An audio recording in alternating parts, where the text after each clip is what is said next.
വളരെ സിമ്പിളായിട്ട് ചെയ്യാൻ പറ്റുന്ന ബുക്ക് മാർക്കായിട്ടാണ് കേട്ടോ ഞാൻ വന്നിട്ടുള്ളത്.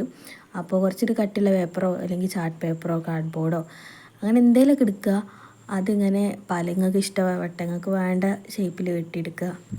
ഞാനിപ്പോൾ ഈ ഒരു ഷേപ്പിലാണ് വെട്ടിയെടുത്തിട്ടുള്ളത്. പിന്നെ അതിന് ഔട്ട്ലൈൻ ചെയ്ത് കൊടുത്തു, അതിലോരോ ഡിസൈനൊക്കെ വരച്ചു കൊടുത്ത്. ഇതിന് വേണമെങ്കിൽ പെയിൻ്റൊക്കെ അടിക്കട്ടെ, ഞാൻ പെയിൻ്റൊന്നും അടിക്കാൻ നിന്നിട്ടില്ല. എന്തൊക്കെ ഇതിങ്ങനെ തന്നെ ഇഷ്ടപ്പെട്ടുകൊണ്ടാണ് ഇങ്ങനെ തന്നെ വെച്ചത്. നിങ്ങൾക്ക് ഇഷ്ടമായോ ഇല്ലേ എന്നൊക്കെ പറയണം കേട്ടോ. പിന്നെ അതിൽ കുറച്ച് ഇലകളും ഇതൊക്കെ വരച്ചു കൊടുക്കുന്നുണ്ട്. പിന്നെ എല്ലാത്തിലും സെൻറ്ററിലത്തെ വെയിൻസ് വരച്ചു കൊടുക്കുക. പിന്നെ പലതും പല ഡിസൈനായിട്ടാട്ടോ ഞാൻ ചെയ്തിട്ടുള്ളത്. ചില ഇതിലൊന്നും ചെയ്യാതെ ഫ്രീ ആയിട്ട് വിട്ടിട്ടുണ്ട് കേട്ടോ ചില ലീവ്സൊക്കെ. പിന്നെ എനിക്ക് തോന്നിയ പോലെ എന്തൊക്കെയൊക്കെയോ വരച്ചു കൊടുത്താണ്. മൊത്തത്തിൽ രസമായി, എനിക്ക് ഇഷ്ടപ്പെട്ടിട്ടുണ്ട്. നിങ്ങൾക്ക് ഇഷ്ടപ്പെട്ടാൽ എന്തായാലും കമൻറ്റ് ചെയ്യണം കേട്ടോ, ലൈക്ക് ചെയ്യണം കേട്ടോ. ചാനൽ ഇഷ്ടപ്പെട്ടിട്ടുണ്ടെങ്കിൽ സബ്സ്ക്രൈബ് ചെയ്യണം.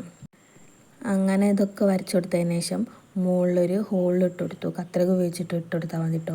പിന്നെ ഇതിന് നൂലൊക്കെ കെട്ടി കൊടുത്തു. ഇതിന് ഏറ്റവും നല്ലത് ഏത് നൂലറിയോ? നമ്മൾ കടയിൽ നിന്ന് സാധനമൊക്കെ മേടിക്കുമ്പോൾ നമുക്ക് കിട്ടിത്തരില്ല, അതിനെന്താ പേര് പറയാൻ എനിക്കറിയില്ല. ആ നൂലാണ്. അതുണ്ടെങ്കിൽ ഒന്നുകൂടെ വിൻറ്റേജ് ലുക്ക് കിട്ടും. വീഡിയോ എടുത്തപ്പോൾ എൻ്റെ അടുത്ത് കിട്ടിയത് ഈ ബുക്കാണ്, അതുകൊണ്ടാണ് ഇതിൽ വെച്ച് കാണിച്ചിട്ടുള്ളത്. അപ്പോൾ ഇഷ്ടപ്പെട്ട ലൈക്ക് ചെയ്യുക, ഷെയർ ചെയ്യുക. അപ്പോൾ ഓക്കെ.